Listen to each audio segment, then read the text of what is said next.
Hello guys, स्वागत है आप सभी का आपके अपने यूट्यूब चैनल एग्जाम्स डेयर में। और आज हम स्टार्ट करने जा रहे हैं बी फार्म फर्स्ट सेमेस्टर के मोस्ट रीसेंट क्वेश्चन पेपर्स की सीरीज़।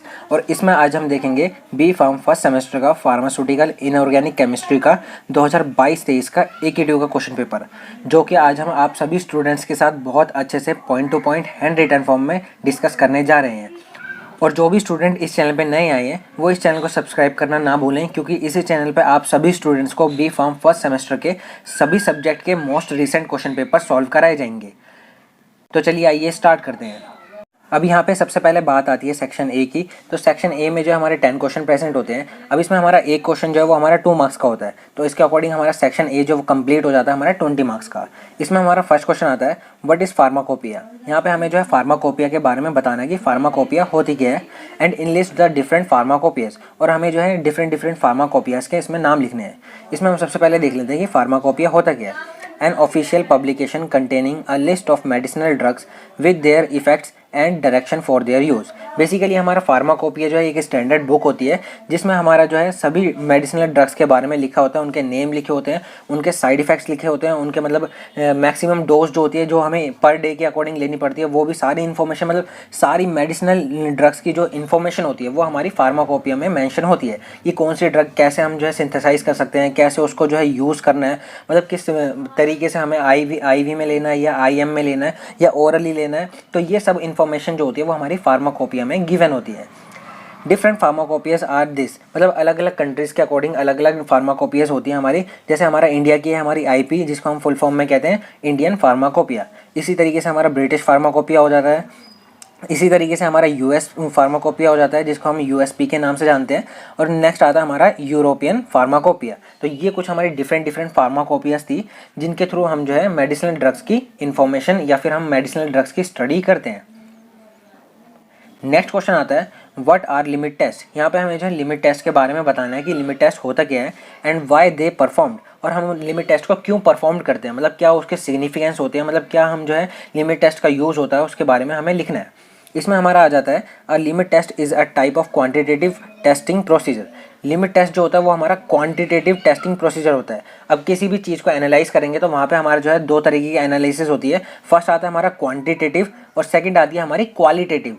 क्वालिटेटिव में हम जो है किसी भी सब्सटेंस का हम जो है एनालिसिस करते हैं, वहाँ पे हम जो है उसकी ट्रेस अमाउंट को चेक करते हैं कि अगर ये हमारा कंपाउंड जो है वो हमारा प्रेजेंट है या नहीं है, तो वो जो हमारा क्वालिटेटिव होता है। बट यहाँ पे हम जो है क्वांटिटी, मतलब ये जो हमारा क्वांटिटेटिव टेस्टिंग है, तो यहाँ पे हम जो है क्वांटिटी को चेक करेंगे कितनी अमाउंट में ये मतलब प्रेजेंट है। जैसे कि आपने एक अननोन सॉल्यूशन ले लिया, अब उसमें आपको पता है कि लेड प्रेजेंट है, बट आपको चेक करना है कि उसमें कितना अमाउंट में लेड प्रेजेंट है। मतलब अगर हमारा लेड का लेवल जो है वो हमारा ज़्यादा हो जाएगा तो वो हमारा पॉइजनस हो जाता है, हार्मफुल हो जाता है ह्यूमंस के लिए। तो वो हमारा लेवल जो है हमारा कोई भी सब्सटेंस किसी भी फॉर्मुलेशन में या फिर किसी भी प्रोडक्ट में कितनी क्वांटिटी में प्रेजेंट है, तो उसके लिए हम जो है क्वांटिटेटिव टेस्टिंग करते हैं। बेसिकली हमारा लिमिट टेस्ट जो होता है वो हमारा एक तरीके का क्वांटिटेटिव टेस्ट प्रोसीजर होता है।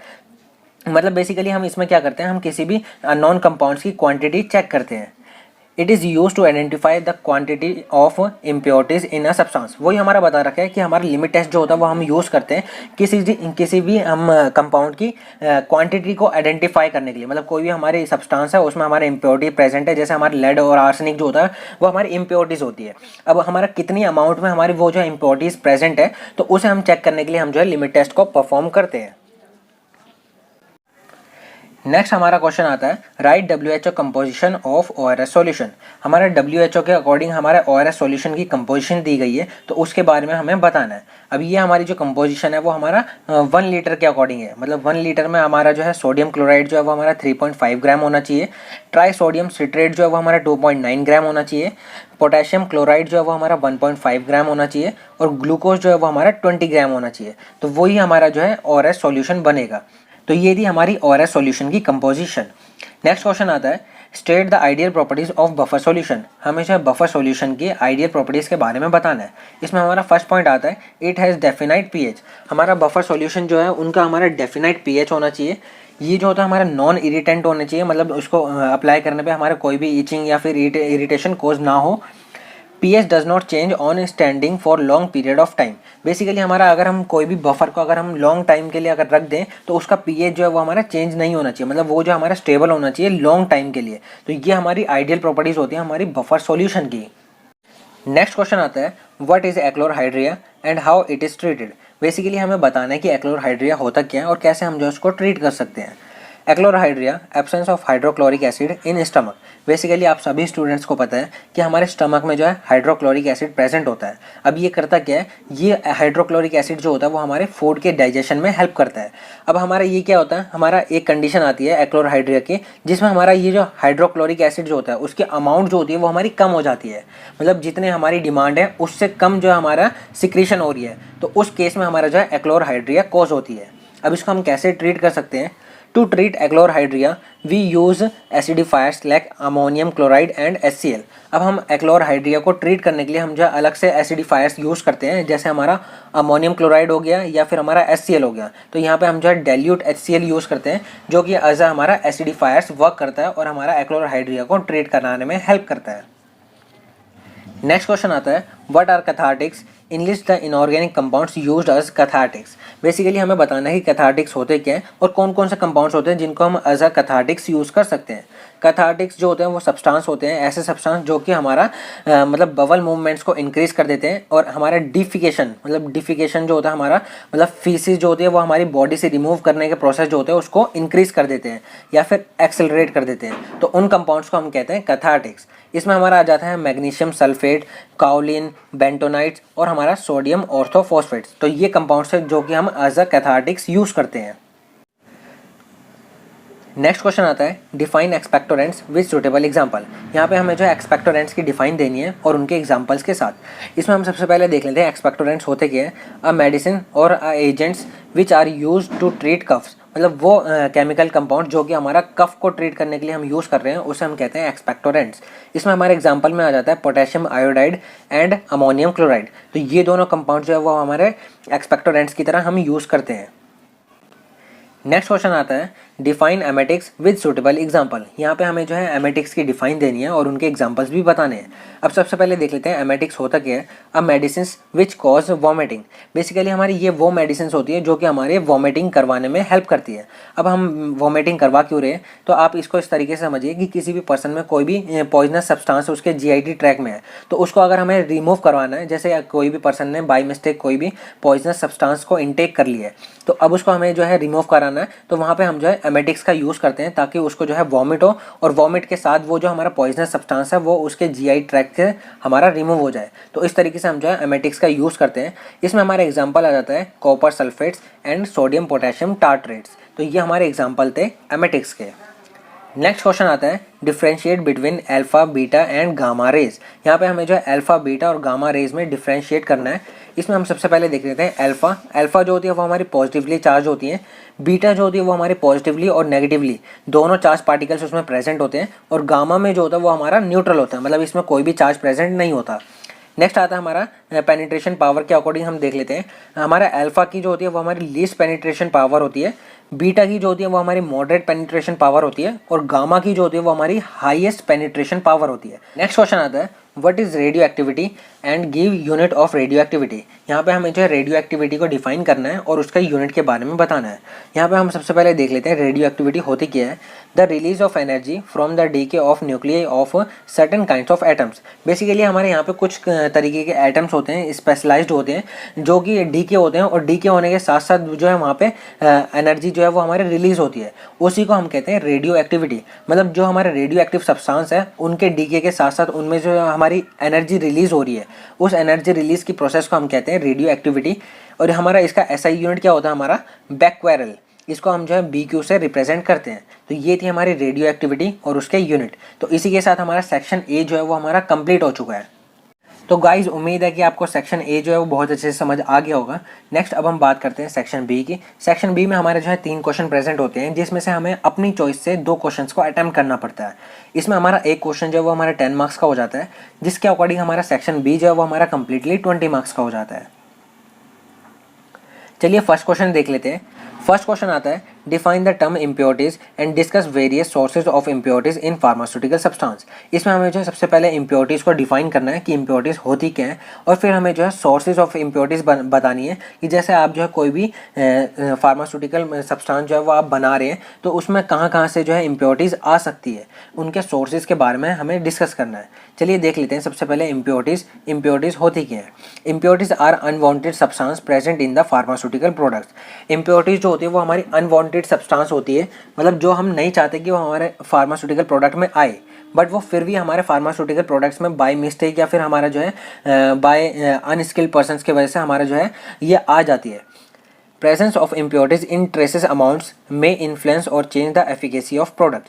अगर हमारे इम्प्योरिटीज़ जो है वो हमारी ट्रेस अमाउंट में भी होगी तो वो हमारी ट्रेस अमाउंट भी जो है हमारा चेंज कर सकती है किसी भी ड्रग्स या फिर किसी भी फार्मास्यूटिकल प्रोडक्ट की एफिकेसी या फिर उसके एक्शन को। मतलब ये हमारे ट्रेसेस अमाउंट में भी हमारे ये जो है बहुत ही खतरनाक होती है। नेक्स्ट अब हम बात करते हैं इम्प्योरिटीज़ की कि इम्प्योरिटीज़ जो है वो हमारी क्या क्या चेंज कर सकती है। इम्प्योरिटीज़ जो होते हैं वो हमारा अल्टर कर सकते हैं हमारी एक्टिविटी ऑफ एपीआई, मतलब हमारा एक्टिव फार्मास्यूटिकल इंग्रेडिएंट जो होता है उसकी एक्टिविटी को चेंज कर सकती है, कलर को चेंज कर सकती है, फ्लेवरिंग सब्सटेंस को मतलब जो है उसके एक्शन को चेंज कर सकती है। Decrease the self life of API, मतलब हमारा जो सेल्फ लाइफ जो होती है वो हमारी जो एक्सपायरी डेट होती है उसमें हमारा जो है एक्सपायरी डेट क्या होता है कि इस टाइम तक हमारी ड्रग जो है वो हमारी जो फॉर्मुलेशन है वो हमारी स्टेबल रहेगी, बट ये जो हमारे उसकी स्टेबिलिटी मतलब पीरियड जो होता है, टाइम पीरियड जो होता है उसको भी डिक्रीज कर सकती है।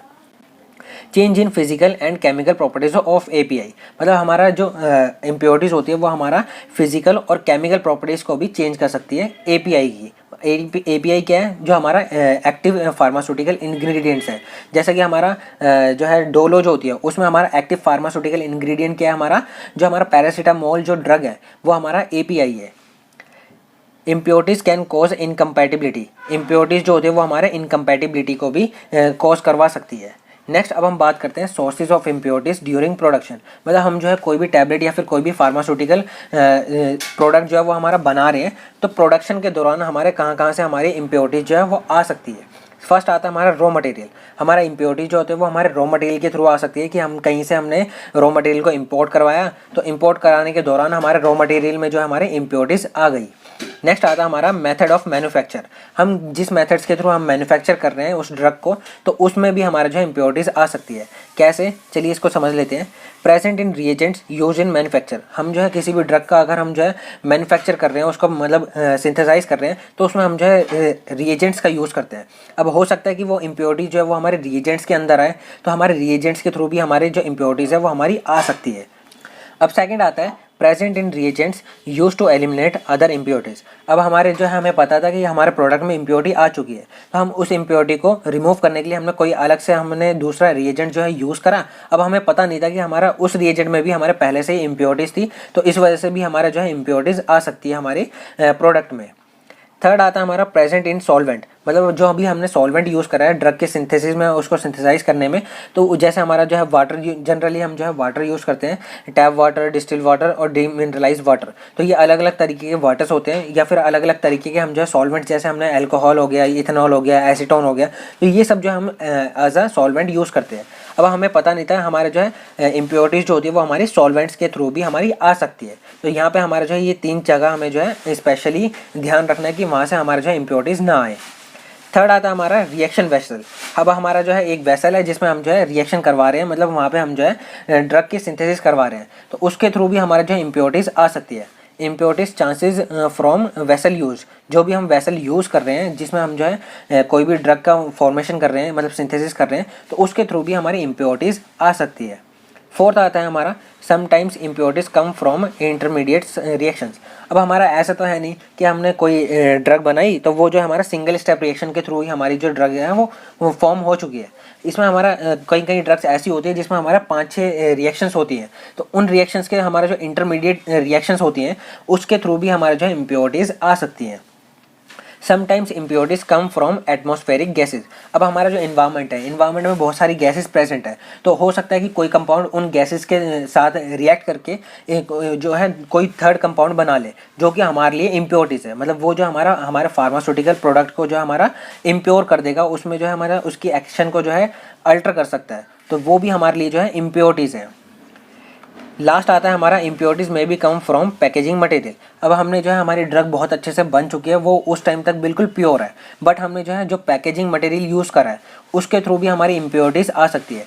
अब ये क्या होता है हमारा, जैसे हमारा पैकेजिंग मटेरियल जैसे हमने यूज़ कर लिया है ग्लास। अब ग्लास क्या होता है कि हमारा ग्लास का मटेरियल जो होता है वो हमारा अगर कहीं से भी अगर ब्रेक हो जाए तो वो जो हमारा उसमें ड्रग में ही जाके मिल जाएगा, जो कि हमारा इम्प्योरिटीज़ कॉज कराएगा। तो ये सब जो हमारा सोर्सेज ऑफ इम्प्योरिटीज़ होती है जो कि हमारा प्रोडक्शन के दौरान आ सकती है।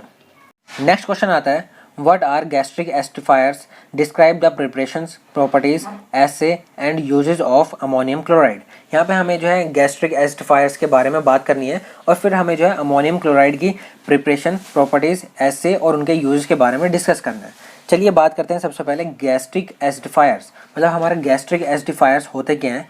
Drugs which are use to restore the acidity of stomach in patient suffering from achlorhydria.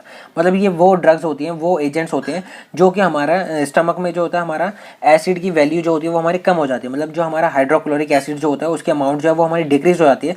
तो उसको ट्रीट करने के लिए हम जो है गैस्ट्रिक एसिडिफायर्स का यूज़ करते हैं। ये बेसिकली हमारे जो है स्टमक की एसिडिटी को जो है रिस्टोर कर देते हैं, जो कि हमारा यूज़ करते हैं हम एक्लोरहाइड्रिया को ट्रीट करने के लिए। मतलब जो भी पेशेंट जो है वो हमारा एक्लोरहाइड्रिया उसमें प्रेजेंट है। मतलब एक्लोरहाइड्रिया बेसिकली है क्या? उस पेशेंट में जो हमारा एक ऐसी कंडीशन है जिसमें हमारा जो स्टमक जो होती है उसमें जो HCl की वैल्यू जो है वो हमारी कम हो जाती है। मतलब HCl की अमाउंट जो है वो हमारी कम हो गई है।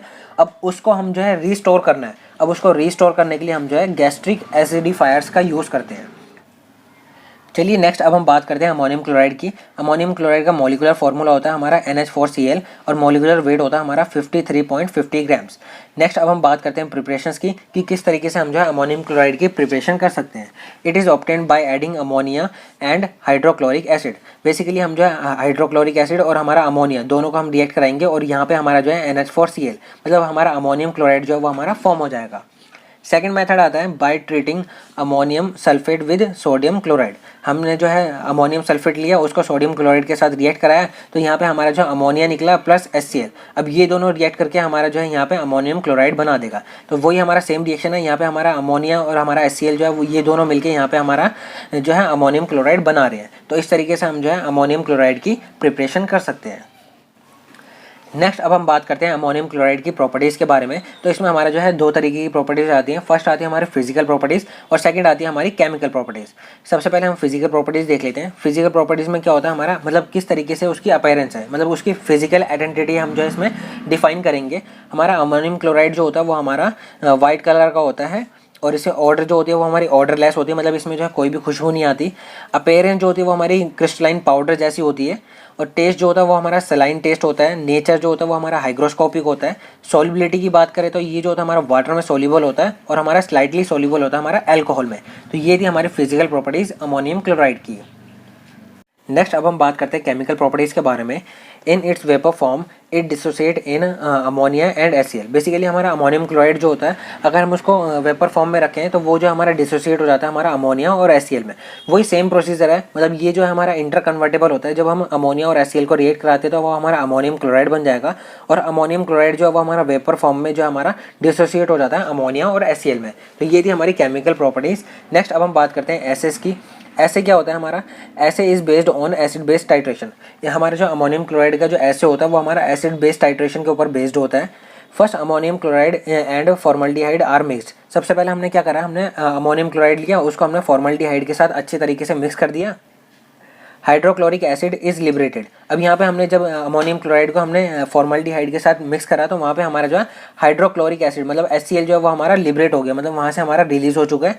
Which is titrated with 0.1 normal NaOH, जिसको हम जो है टाइट्रेट करेंगे 0.1 नॉर्मल सोडियम हाइड्रोक्साइड के साथ और वो जो हमारा सॉल्ट फॉर्मेशन हो जाएगा। यहाँ पे हमारा जो है ये एसिड है और ये हमारा बेस है, तो इन दोनों को हम जो है टाइट्रेट करेंगे। तो इस वजह से हम जो है यहाँ पे एसिड बेस्ड टाइट्रेशन कह रहे हैं। मतलब ये जो होता है इसका एसिड जो होता है वो हमारा एसिड बेस्ड टाइट्रेशन के ऊपर बेस्ड होता है।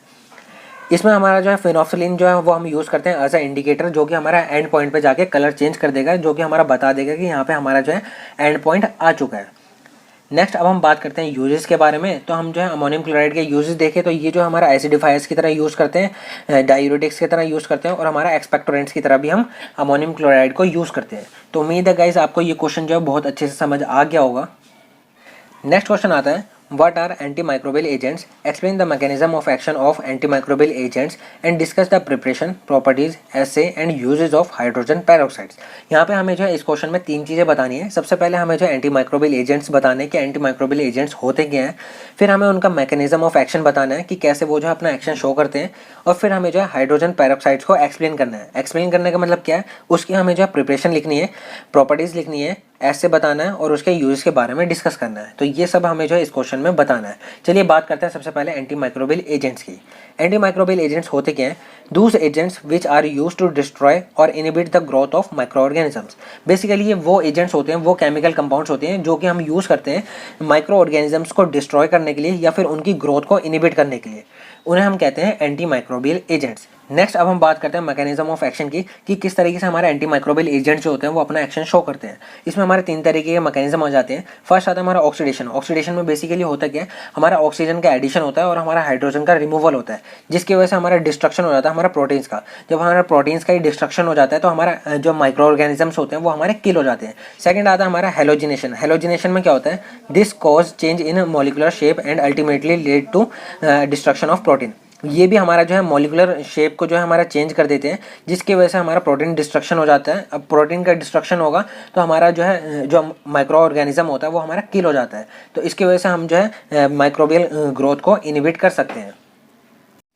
थर्ड आता है हमारा प्रोटीन प्रेसिपिटेशन। प्रोटीन प्रेसिपिटेशन में क्या होता है, इट हार्डन्स द एपिडर्मिस। ये जो होता है हमारा एपिडर्मिस को हार्ड कर देती है and create barrier against infection. और ये जो होता है हमारा बैरियर बना देती है, एक बैरियर को क्रिएट करती है इन्फेक्शन के अगेंस्ट में। तो इस तरीके से हमारे ये 3 मैकेनिज्म होते हैं। फर्स्ट आता है हमारा ऑक्सीडेशन, सेकंड आता है हमारा हेलोजिनेशन और थर्ड आता है हमारा प्रोटीन प्रेसिपिटेशन। तो इन 3 मैकेनिज्म्स के थ्रू हमारा जो है जितने भी हमारे एंटी माइक्रोबियल एजेंट्स होते हैं वो अपना एक्शन शो करते हैं। नेक्स्ट अब हम बात करते हैं हाइड्रोजन पेरोक्साइड्स की। तो हाइड्रोजन पेरोक्साइड्स की हमें प्रिपरेशन करनी है, प्रॉपर्टीज़ करनी है, ऐसे करने हैं और उनके यूजेस करने हैं। चलिए सबसे पहले हम थोड़ा जनरल देख लेते हैं हाइड्रोजन पेरोक्साइड्स के बारे में। मॉलिक्यूलर फार्मूला होता है हमारा H2O2, मॉलिक्यूलर वेट होता है हमारा 34 ग्राम्स। नेक्स्ट अब हम हाइड्रोजन पेरोक्साइड की प्रिपरेशन देख लेते हैं। फर्स्ट मेथड आता है it obtain by adding sulphuric acid in sodium peroxide. यहाँ पे हमने सबसे पहले सोडियम पेरोक्साइड लिया, उसको हमने सल्फ्यूरिक एसिड के साथ रिएक्ट कराया और यहाँ पे हमारा हाइड्रोजन पेरोक्साइड बन गया है।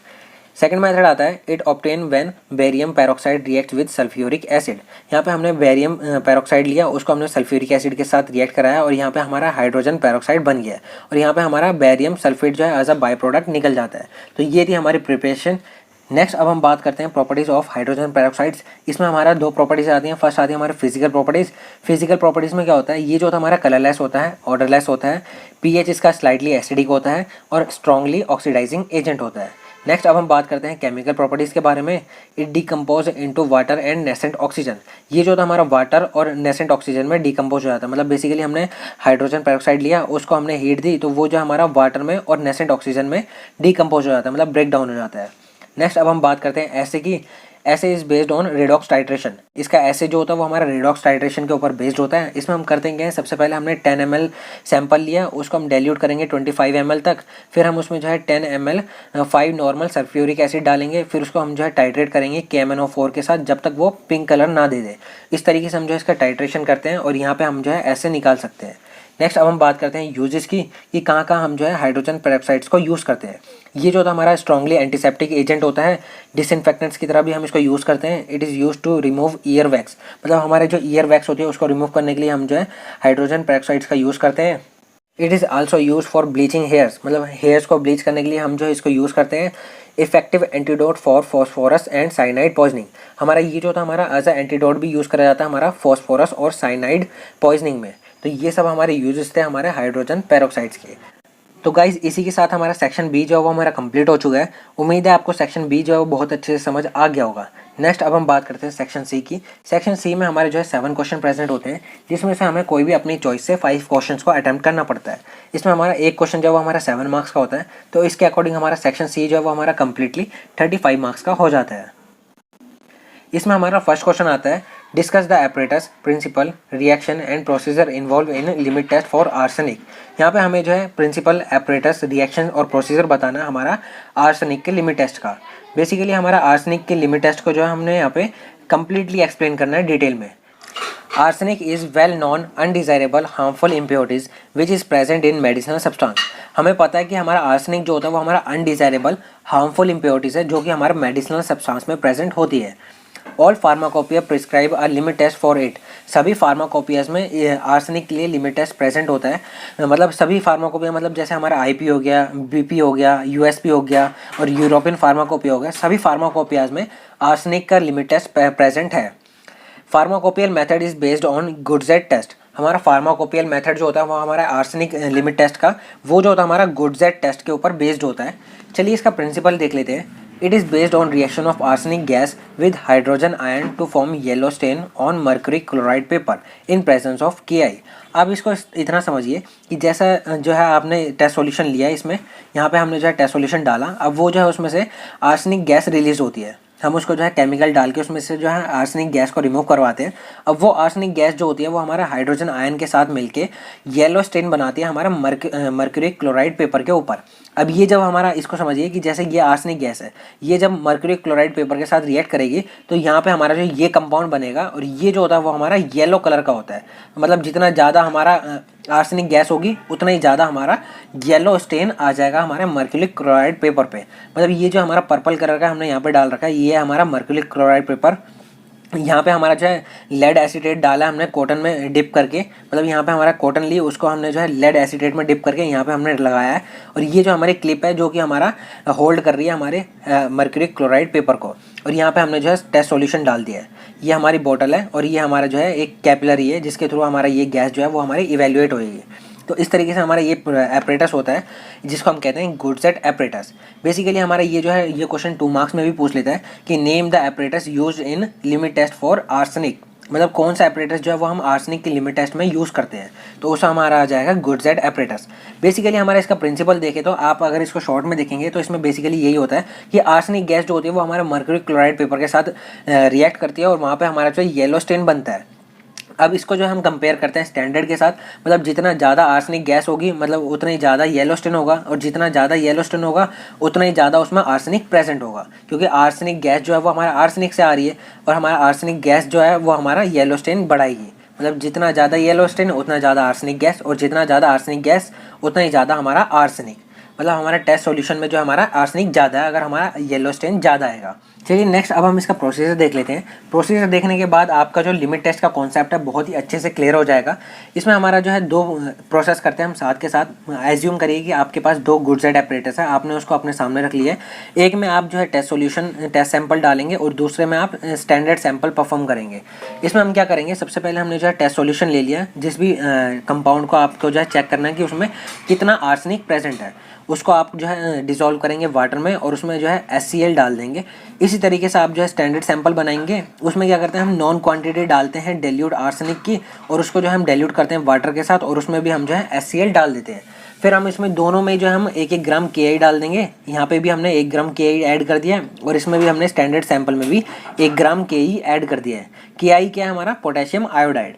फिर हम क्या करेंगे नेक्स्ट स्टेप में हमने 10 ग्राम जो है ग्रेनुलेटेड जिंक जो है वो हम उसको ऐड कर देंगे। सिमिलरली इसमें भी हम स्टैंडर्ड में भी यही करेंगे, हम 10 ग्राम जो है जिंक ऐड कर देंगे। नेक्स्ट स्टेप आता है हमारा keep the solution aside for 40 minutes. फिर हम जो है 40 मिनट के लिए उसको रख देंगे ताकि उसमें अच्छी तरीके से रिएक्शन प्रोसीड हो सके। सिमिलरली हमने स्टैंडर्ड को भी इसी तरीके से 40 मिनट के लिए रख दिया है। फिर हम क्या करेंगे, उसमें हमने जो है एपरेटस बिल्कुल असेंबल कर लिया था अच्छी तरीके से। उसमें हमने जो हमारा मर्क्यूरी क्लोराइड पेपर था उसको भी अच्छी तरीके से अटैच कर दिया था। फिर हम क्या करेंगे, अब हम जो है मर्क्यूरी क्लोराइड पेपर को हम निकालेंगे। अब हमारा टेस्ट सैंपल का जो हमारा ऊपर का मर्क्यूरी क्लोराइड पेपर था उसको निकालेंगे और हमारा स्टैंडर्ड सैंपल के भी मर्क्यूरी क्लोराइड पेपर को निकालेंगे। अब उन दोनों को हम जो है कंपेयर करेंगे। जो हमारा टेस्ट सैंपल का हमारा मर्क्यूरी क्लोराइड पेपर है उसको हम कंपेयर करेंगे स्टैंडर्ड सॉल्यूशन के साथ।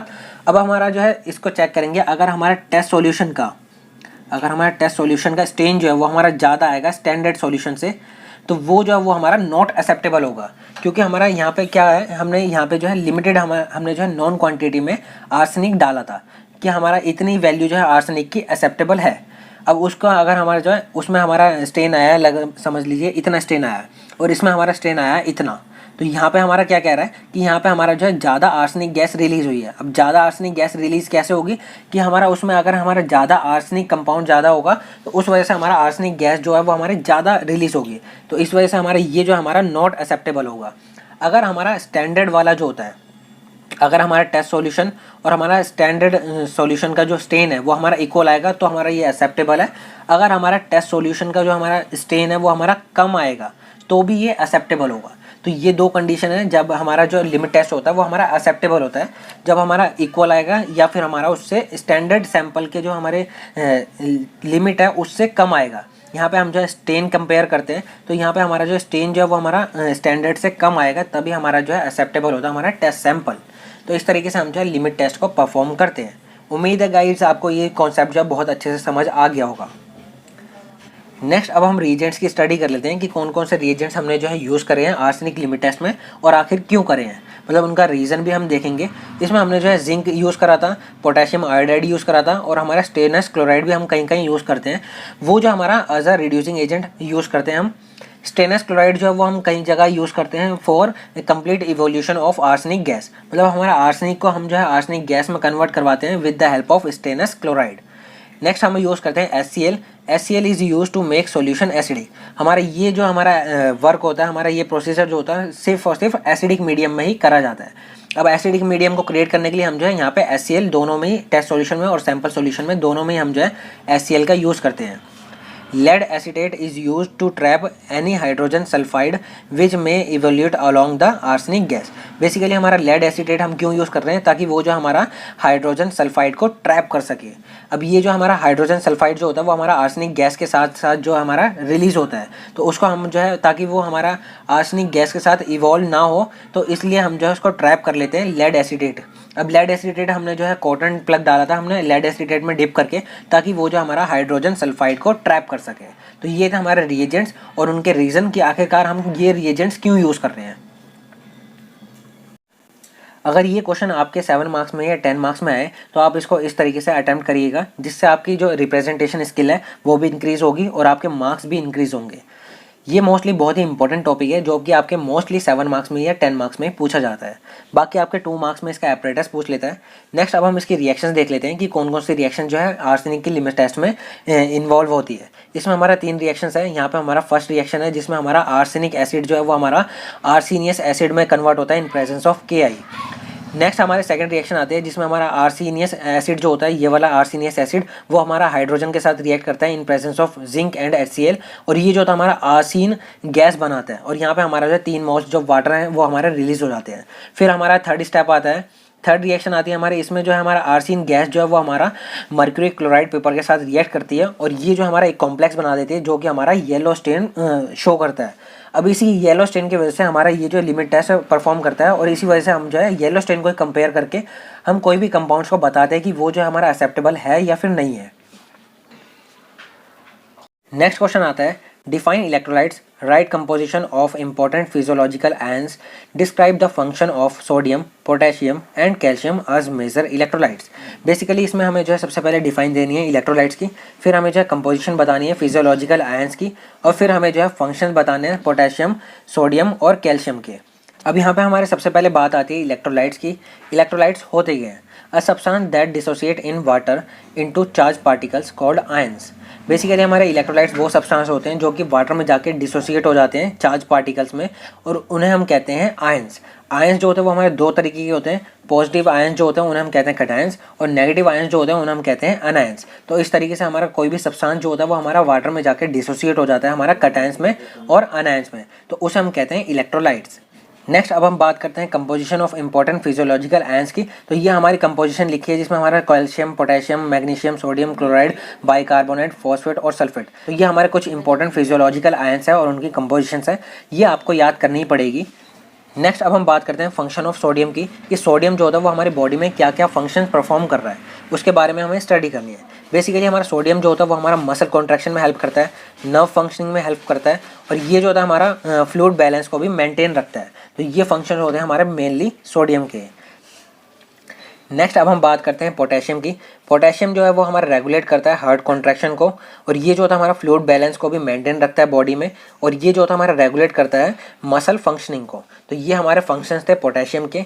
नेक्स्ट अब हम बात करते हैं कैल्शियम की। तो कैल्शियम आप सब जानते ही है, कैल्शियम जो होता है वो हमारा मसल कॉन्ट्रैक्शन में हेल्प करता है, ब्लड क्लॉटिंग में भी हेल्प करता है, बोन स्ट्रेंथ में भी हेल्प करता है, और हमारा नर्व फंक्शनिंग में भी हमारा कैल्शियम का इंपॉर्टेंट रोल होता है। तो ये थे हमारे फंक्शन ऑफ सोडियम, पोटेशियम और कैल्शियम, और इसी के साथ हमारा ये क्वेश्चन जो है वो हमारा कंप्लीट हो जाता है। नेक्स्ट क्वेश्चन आता है, व्हाट इज एंटासिड्स। एंटासिड्स होते क्या हैं उनके बारे में हमें बताना है। Describe the preparation, properties and uses of sodium bicarbonate as a antacids. हमें जो है सोडियम बाइकार्बोनेट की प्रिपरेशन बतानी है, प्रॉपर्टीज बतानी है और यूजेस के बारे में बताना है। तो ये हमारा जो ये क्वेश्चन है, इसमें हम सबसे पहले देख लेते हैं एंटासिड्स। एंटासिड्स होते क्या हैं। These are weak base which is used to neutralize excess acid in stomach which cause pain and ulcer। Basically हमारे ये वो एजेंट्स होते हैं या फिर वीक बेसिस होते हैं जिनको हम यूज़ करते हैं एक्सेस एसिड को न्यूट्रलाइज करने के लिए। अब आपको पता होगा कि हमारा स्टमक है, स्टमक में हमारा हाइड्रोक्लोरिक एसिड प्रेजेंट होता है। अगर हमारा हाइड्रोक्लोरिक एसिड कम अमाउंट में रिलीज होगा, उस कंडीशन को हम कहते हैं एक्लोरहाइड्रिया। अगर हमारा हाइड्रोक्लोरिक एसिड जो है वो हमारा ज़्यादा अमाउंट में इंक्रीज रिलीज होगा, तो उस कंडीशन में हमारा जो है हम यूज़ करते हैं एंटासिड्स, ताकि हमारा जो एक्सेस जो एसिड है वो हमारा जो है जो हमारे म्यूकस मेम्ब्रेन है उसको इरोज मतलब उसको ब्रेक डाउन करना स्टार्ट कर देता है। अब वो ब्रेक होगी तो हमारा वो जो है पेन कोज कराएगी और हमारा अल्सर होने के भी चांसेस होते हैं। तो उसको न्यूट्रलाइज करने के लिए हम जो है एंटासिड्स यूज़ करते हैं, ताकि हमारा जितना भी एक्सेस एसिड है, मतलब जितना भी ज़्यादा हमारा जो हाइड्रोक्लोरिक एसिड रिलीज हो गया उसको हम ईजिली न्यूट्रलाइज कर सकें। नेक्स्ट पॉइंट आता है, if antacids are water soluble it may produce systemic alkalosis due to absorbable ions।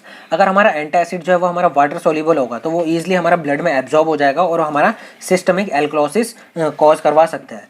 All antacids are water soluble except sodium bicarbonate. सभी एंटासिड जो होते हैं वो हमारा वाटर सोल्यूबल होते हैं, सिर्फ सोडियम बाइकार्बोनेट को छोड़कर। सिर्फ सोडियम बाइकार्बोनेट जो होता है वो हमारा वाटर इनसोल्यूबल होता है।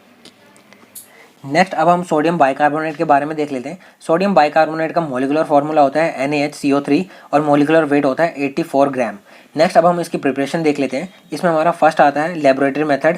अ solution of sodium carbonate is saturated with carbon dioxide then cool which result in precipitation of sodium bicarbonate. सबसे पहले हम क्या करते हैं, हम इसमें जो है सोडियम कार्बोनेट लेंगे, उसको हम रिएक्ट कराएंगे कार्बन डाइऑक्साइड के साथ इन प्रेजेंस ऑफ वाटर, और फिर जब हम उसको कूल करेंगे तो वो वहाँ पर जो है हमारा प्रेसिपिटेट फॉर्म हो जाएंगे हमारे सोडियम बाइकार्बोनेट के। तो इस तरीके से हम जो है ईजिली सोडियम बाइकार्बोनेट का सिंथेसिस कर सकते हैं। नेक्स्ट अब हम बात करते हैं प्रॉपर्टीज़ की। इसमें हमारा जो है दो तरीके की प्रॉपर्टीज़ आती है। फर्स्ट आती है हमारी फिजिकल प्रॉपर्टीज़, नेक्स्ट आती है हमारी केमिकल प्रॉपर्टीज़। चलिए सबसे पहले हम फिजिकल प्रॉपर्टीज़ के बारे में बात कर लेते हैं। इसमें हमारा फिजिकल प्रॉपर्टीज में आ जाता है हमारा कलर। ये जो होता है हमारा वाइट कलर का होता है। ऑर्डर, ये जो होता है हमारा ऑर्डर लेस होती है। अगर बात करें हम इसकी टेस्ट की, तो इसका जो है हमारा सलाइन टेस्ट होता है। सॉल्युबिलिटी, ये जो होता है हमारा वाटर सॉल्युबल होता है और अल्कोहल में इनसॉल्युबल होता है। पीएच, ये जो होता है हमारा बेसिक नेचर का होता है। नेक्स्ट अब हम बात करते हैं केमिकल प्रॉपर्टीज़ के बारे में। On heating it decompose into sodium carbonate. अगर हम इसको हीट देंगे, यहाँ पे हमने सोडियम बाइकार्बोनेट लिया, उसको हमने हीट दिया, ये जो हमारा सोडियम कार्बोनेट में कन्वर्ट हो जाएगा और वाटर मॉलिक्यूल रिलीज होगा और यहाँ पे हमारा कार्बन डाइऑक्साइड भी रिलीज हो जाएगी। तो इस तरीके से ये जो हमारा इंटर कन्वर्टेबल होगा, जैसे हमने इसकी प्रिपरेशन करी थी उसी तरीके से ये जो है वापस ब्रेक डाउन हो जाएगा जब हम इसको हीट देंगे। On reacting with acid it form salt. अब आप सभी को पता है कि ये जो हमारा सोडियम बाइकार्बोनेट जो होता है वो हमारा बेसिक नेचर का होता है, और जब भी हम एसिड को बेस के साथ रिएक्ट कराते हैं तो वहाँ पे हमारा जो है सॉल्ट का फॉर्मेशन होता है। सिमिलरली वही यहाँ पर होगा। यहाँ पे हमने जो है बेस से लिया हमने सोडियम बाइकार्बोनेट, उसको हमने HCl क्या हमारा एसिड है, तो हमने बेस को एसिड के साथ रिएक्ट कराया, तो यहाँ पे हमारा जो है सॉल्ट का फॉर्मेशन हो गया और यहाँ पे हमारा वाटर जो है वो हमारा रिलीज हो चुका है। तो यहाँ पे 2 मोल्स वाटर के रिलीज होंगे और 2 मोल्स हमारे कार्बन डाइऑक्साइड के रिलीज होंगे। तो ये थी हमारी केमिकल प्रॉपर्टीज सोडियम बाइकार्बोनेट की। नेक्स्ट अब हम बात करते हैं यूजेस की कि कहाँ कहाँ हम जो है सोडियम बाइकार्बोनेट का यूज़ कर सकते हैं। It is use as antacids. ये जो था हमारा एंटासिड्स की तरह यूज़ करते हैं। It is use in bakery products. बहुत सारे बेकरी प्रोडक्ट्स में हम जो है सोडियम बाइकार्बोनेट का यूज़ करते हैं। It is use in I lotions. ये जो था हमारा आई लोशंस में भी यूज़ करा जाता है। यहाँ पे हमारा जो है 3.8% का सोल्यूशन जो होता है वो हमारा आई लोशंस में यूज़ करा जाता है। नेक्स्ट आता है हमारा it is use for softening of year wax. मतलब ईयर वैक्स को सॉफ्ट करने के लिए भी हम इसका 5% का सॉल्यूशन यूज़ करते हैं हम सोडियम बाइकार्बोनेट का। तो ये थे हमारे सोडियम बाइकार्बोनेट के यूजेस। तो उम्मीद है गाइस आपको ये बहुत अच्छे से समझ आ गया होगा। नेक्स्ट क्वेश्चन आता है discuss the method of preparations, properties, essay and storage of compounds use in cyanide poisoning.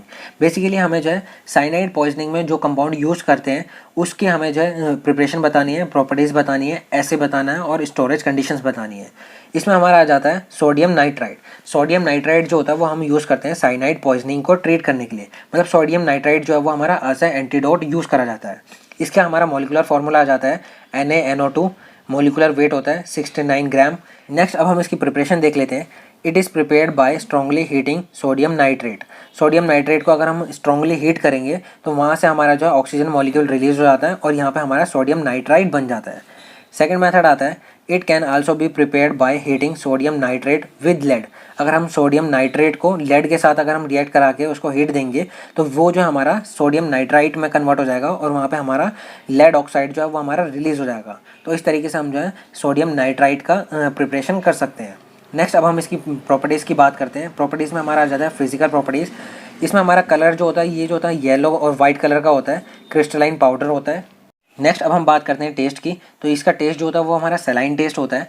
Order की बात करते हैं तो ये जो होता है हमारा ऑर्डर लेस होता है और freely soluble in water but less soluble in alcohol. ये जो था हमारा वाटर में फ्रीली सॉल्युबल होता है बट हमारा अल्कोहल में थोड़ा कम सॉल्युबल होता है। नेक्स्ट अब हम बात करते हैं केमिकल प्रॉपर्टीज़ की। When it expose to air it readily form sodium nitrate.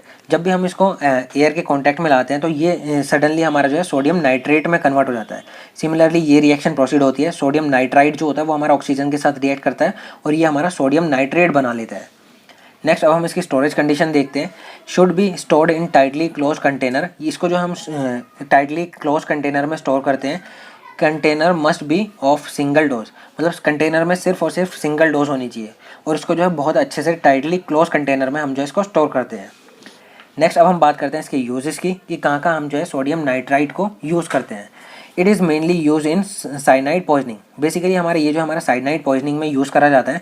It is use to prevent rusting of surgical instrument, मतलब सर्जिकल इंस्ट्रूमेंट मतलब जो भी हमारे सर्जरीज में इंस्ट्रूमेंट यूज़ करते हैं उसमें रस्टिंग ना हो, मतलब उसमें जंग ना लगे, तो उसको प्रिवेंट करने के लिए भी हम जो है सोडियम नाइट्राइट के सॉल्यूशन में उसको डिप करा जाता है ताकि वो जो हमारा रस्टिंग से प्रिवेंट हो सके। It is also give vasodilation action. अब यहाँ पे हमारा नाइट्रेट है, मतलब NO जो है वो हमारा वैसोडाइलेशन एक्शन शो करता है। नेक्स्ट क्वेश्चन आता है what are haematinics, explain methods of preparation, properties and uses of ferrous sulphate. यहाँ पे हमें जो है हिमैटिनिक्स को एक्सप्लेन करना है कि हिमैटिनिक्स होते क्या हैं और फिर हमें जो है मेथड्स ऑफ प्रिपरेशन बताना है, प्रॉपर्टीज़ बतानी है और यूजेज बताने हैं फेरस सल्फेट के। चलिए बात करते हैं हिमैटिनिक्स की कि हिमैटिनिक्स होते क्या हैं। It is the category of drugs which are used to formation of blood cells and used to treat anemia। Basically ये वो ड्रग्स या फिर वो एजेंट्स होते हैं जो कि हमारा एनीमिया को ट्रीट कराने में यूज़ करे जाते हैं या फिर हमारे ब्लड सेल्स की फॉर्मेशन को इंक्रीज़ करने के लिए हम जो है हिमैटिनिक्स का यूज़ करते हैं। इसमें हमारा आ जाता है फेरस सल्फेट। फेरस सल्फेट जो होता है वो हमारा हिमैटिनिक्स है, मतलब वो जो हमारा ब्लड सेल्स की फॉर्मेशन को इंक्रीज़ करता है या फिर हमारा वो जो है एनीमिया को ट्रीट कराने में यूज़ करा जाता है। नेक्स्ट अब हम बात करते हैं फेरस सल्फेट की। फेरस सल्फेट जो है वो आपके एग्जाम पॉइंट ऑफ व्यू से बहुत ही ज़्यादा इंपॉर्टेंट है। इसका हमारा मॉलिकुलर फार्मूला आ जाता है FeSO4.7H2O। यहाँ पे हमारा 7 मॉलिक्यूल्स हैं वाटर के। नेक्स्ट आता है मॉलिकुलर वेट। मॉलिकुलर वेट आता है इसका 278 ग्राम। नेक्स्ट आता है इसके साइनोनिम्स। फेरस सल्फेट को हम जो है ग्रीन विट्रियोल या फिर हम आयरन विट्रियोल के नाम से भी जानते हैं। तो ये जो हमारे विट्रियोल वाले जितने भी कंपाउंड है, white vitriol, green vitriol, blue vitriol, तो ये वाले कंपाउंड जो है वो आपके एग्जाम पॉइंट ऑफ व्यू से बहुत ही ज़्यादा इंपॉर्टेंट है, तो इसको बहुत अच्छे से करके जाइएगा। नेक्स्ट अब हम बात करते हैं प्रिपरेशन की। हमें जो है फेरस सल्फेट की प्रिपरेशन के बारे में स्टडी करनी है। It obtain by adding excess of iron into dilute as sulphuric acid. Basically हमने क्या करा, हमने सबसे पहले आयरन लिया, उसको हमने डाइल्यूट सल्फ्यूरिक एसिड में डाल दिया, फेरस सल्फेट इज फॉर्म, और फिर हमारा जो है फेरस सल्फेट जो वो हमारा फॉर्म हो जाएगा। बट यहाँ पे हमारा जो फेरस सल्फेट है वो हमारा वाटर में सोल्यूबल है। फिर हम उसका क्या करेंगे, क्रिस्टलाइजेशन कर देंगे। After crystallization crystals of ferrous sulphate is obtain. Crystallization करने के बाद हमारे पास जो है हमारे फेरस सल्फेट के क्रिस्टल जो है हमें मिल जाएंगे। तो इस तरीके से हम जो है फेरस सल्फेट इजीली प्रिपेयर कर सकते हैं। यहाँ पे हमने सिंपली लिया फेरस, हमने जो आयरन लिया Fe, उसको हमने रिएक्ट कराया सल्फ्यूरिक एसिड के साथ। यहाँ पे हमारा हाइड्रोजन गैस जो है वो हमारे इस तरीके से रिलीज हो जाएगी और यहाँ पे हमारा फेरस सल्फेट एज हमें प्रोडक्ट मिल जाएगा। इसके जो है क्रिस्टल जो होते हैं बहुत ही सुंदर दिखते हैं, मतलब आप इसको अगर लैब में अगर मौका लगे तो आप इसको जरूर परफॉर्म करिएगा। नेक्स्ट अब हम बात करते हैं फेरस सल्फेट की प्रॉपर्टीज़ के बारे में। इसमें हमारा फर्स्ट आ जाता है फिजिकल प्रॉपर्टीज़। फिजिकल प्रॉपर्टीज़ में हमारा आ जाता है कलर। ये जो हमारा टर्किश ब्लू कलर का होता है, ऑर्डर लेस होती है। टेस्ट जो होता है हमारा इसका मेटालिक टेस्ट होता है, मतलब एस्ट्रिंजेंट टेस्ट भी कह सकते हैं हम। ये जो था हमारा सॉल्युबल होता है वाटर में और इनसॉल्युबल होता है अल्कोहल में। तो ये थी हमारी फिजिकल प्रॉपर्टीज़ फेरस सल्फेट की। नेक्स्ट अब हम बात करते हैं केमिकल प्रॉपर्टीज़ के बारे में। On heating it decompose to ferric oxide. जब हम इसको हीट करते हैं तो ये जो था हमारा डिकम्पोज हो जाता है फेरिक ऑक्साइड में। तो इस तरीके से हमारा फेरस सल्फेट लेंगे, उसको हम हीट करेंगे तो ये जो था हमारा फेरिक ऑक्साइड बना लेगा। नेक्स्ट रिएक्शन आती है with ammonium sulphate, it form more salt. जब भी हम फेरस सल्फेट को अमोनियम सल्फेट के साथ रिएक्ट कराते हैं तो यहाँ पे हमारा जो है मोर सॉल्ट का फॉर्मेशन होता है। नेक्स्ट अब हम बात करते हैं यूजेस की कि कहाँ कहाँ हम जो है फेरस सल्फेट का यूज़ कर सकते हैं। It is use to promote formation of blood cells, मतलब ब्लड सेल्स के फॉर्मेशन को प्रमोट करने के लिए हम जो है फेरस सल्फेट का यूज़ करते हैं। It is use to treat anaemia, anaemia को ट्रीट करने के लिए हम फेरस सल्फेट का यूज़ करते हैं। It is use to dye fabrics, बहुत सारे फैब्रिक्स को डाई करने के लिए भी हम फेरस सल्फेट का यूज़ करते हैं। It is use as insecticides in agriculture, agriculture में हमारा फेरस सल्फेट जो है वो एज अ इंसेक्टिसाइड्स भी यूज़ करा जाता है। तो ये थे हमारा फेरस सल्फेट्स के यूजेस। तो गाइस इसी के साथ हमारा ये क्वेश्चन जो है वो हमारा कंप्लीट हो चुका है। उम्मीद है गाइस आपको ये क्वेश्चन बहुत अच्छे से समझ आ गया होगा। नेक्स्ट क्वेश्चन आता है write the precautions to be taken during handling and storage of radioactive substance. अभी इसमें हमें क्या करना है कि हमें जो है कोई भी रेडियो एक्टिव सब्सटेंस को हैंडलिंग और स्टोरेज के दौरान कौन कौन से प्रिकॉशंस लेने हैं उसके बारे में हमें यहाँ डिस्कस करना है। इसमें हमारा फर्स्ट पॉइंट आता है radio active material should never be touch with hands, मतलब जो भी हमारा रेडियो एक्टिव मटेरियल्स है उसको हम डायरेक्टली हैंड से टच नहीं करेंगे क्योंकि ये बहुत ही ज़्यादा खतरनाक हो सकता है। उसके लिए हमारा जो है मेटेलिक इंस्ट्रूमेंट्स आते हैं, जैसे हमारा फोर्सेप हो गया या फिर अलग अलग बहुत सारे डिफरेंट इंस्ट्रूमेंट्स आते हैं जिनकी हेल्प से हम जो है रेडियो एक्टिव मटेरियल्स को टच करेंगे या फिर हम उसको ट्रांसपोर्ट करेंगे एक जगह से दूसरी जगह, मतलब उसकी हैंडलिंग के लिए हम जो है डायरेक्टली हैंड का यूज़ नहीं करेंगे। नेक्स्ट पॉइंट आता है avoid any food intake, drinking and smoking with in the lab, मतलब जिस भी लैब में हमारा रेडियो एक्टिव सब्सटेंस प्रेजेंट है उस लैब में हम कोई भी फूड इनटेक नहीं करेंगे, ड्रिंकिंग भी नहीं करेंगे और हमारा स्मोकिंग वगैरह जो भी हमारी एक्स्ट्रा एक्टिविटीज़ होती है वो वहाँ पर नहीं होंगी। क्योंकि अगर हल्का सा भी हमारा अगर ट्रेसेस अमाउंट में भी अगर इम्प्योरिटीज़ आ गई हमारे रेडियो एक्टिव सब्सटेंस की तो वो जो हमारा बहुत ही ज़्यादा हार्मफुल होगी ह्यूमन बीइंग के लिए। नेक्स्ट पॉइंट आता है sufficient protective clothes must be used while handling the material, मतलब बहुत ही प्रोटेक्टिव क्लॉथ जो होते हैं वो हमें यूज़ करने हैं ड्यूरिंग हैंडलिंग, मतलब जब भी हम रेडियो एक्टिव सब्सटेंस को या फिर मटेरियल को हैंडल करेंगे तो हमारा जो है क्लॉथ जो होते हैं वो हमारे प्रोटेक्टिव होने चाहिए। Radio active material should be kept in labelled container, मतलब जिस भी कंटेनर में जिस भी वेसल में हमारा रेडियो एक्टिव मटेरियल प्रेजेंट होगा उसमें हमारा लेबल जो होता है वो लगा होना चाहिए। Area of storage must be under supervision, मतलब जिस भी एरिया में हमारा रेडियो एक्टिव सब्सटेंस प्रेजेंट है वो जो हमारा अंडर सुपरविजन होना चाहिए, मतलब वो जो हमारा देख रेख में होना चाहिए, मतलब सर्विलेंस पे होना चाहिए। Disposal of radio active material is done with great care, मतलब बहुत ही केयर के साथ हमें उसका जो है डिस्पोजल भी करना है, मतलब ये नहीं कि हमने रेडियो एक्टिव मटेरियल लिया उस पर एक्सपेरिमेंट या जो भी उसका यूज़ था हमने यूज़ करके उसको ऐसे ही फेंक दिया, नहीं, उसका हमें जो है प्रॉपर डिस्पोजल भी करना है ताकि वो जो है बहुत हार्मफुल ना हो अदर ह्यूमंस के लिए।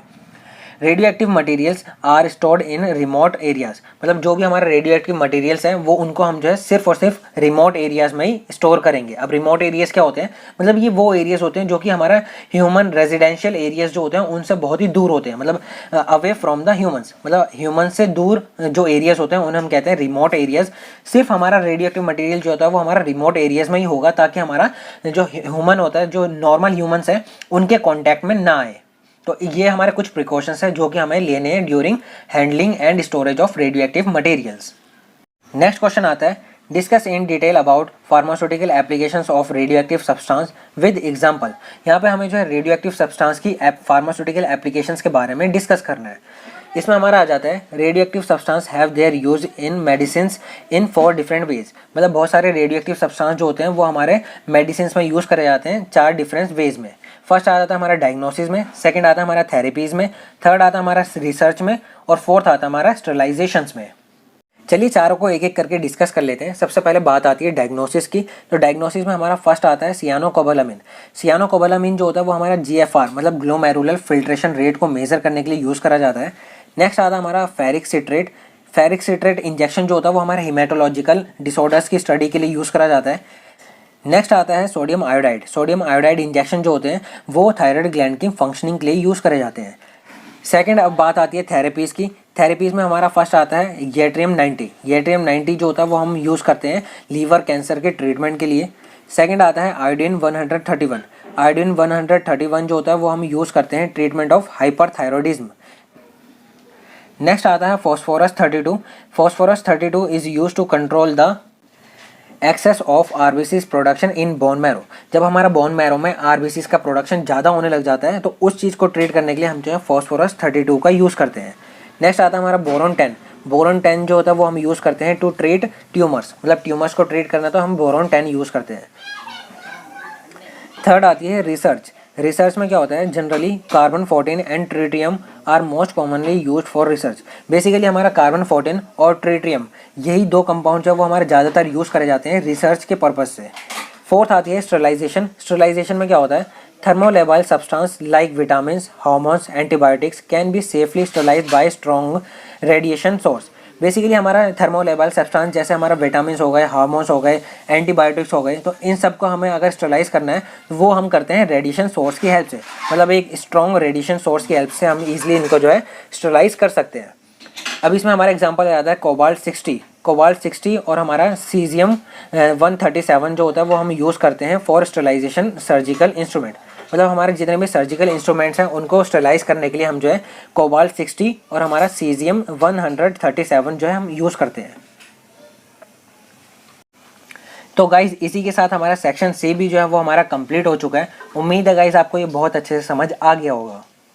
तो गाइज़ इसी के साथ आज हमने बी फार्म फर्स्ट सेमेस्टर का फार्मास्यूटिकल इनऑर्गेनिक केमिस्ट्री का मोस्ट रिसेंट क्वेश्चन पेपर 2022-23 का AQTO का बहुत अच्छे से point to point handwritten form में आप सभी स्टूडेंट्स के साथ बहुत अच्छे से डिस्कस कर लिया है। तो अगर आपको अभी भी इसमें कोई डाउट है तो आप इजीली हमसे कमेंट सेक्शन में कमेंट करके पूछ सकते हैं। और जो भी स्टूडेंट इस चैनल पे नए आए हैं वो इस चैनल को सब्सक्राइब करना ना भूलें, क्योंकि इसी चैनल पे आप सभी स्टूडेंट्स को बी फार्म फर्स्ट सेमेस्टर के सभी सब्जेक्ट के most recent question paper solve कराए जाएंगे।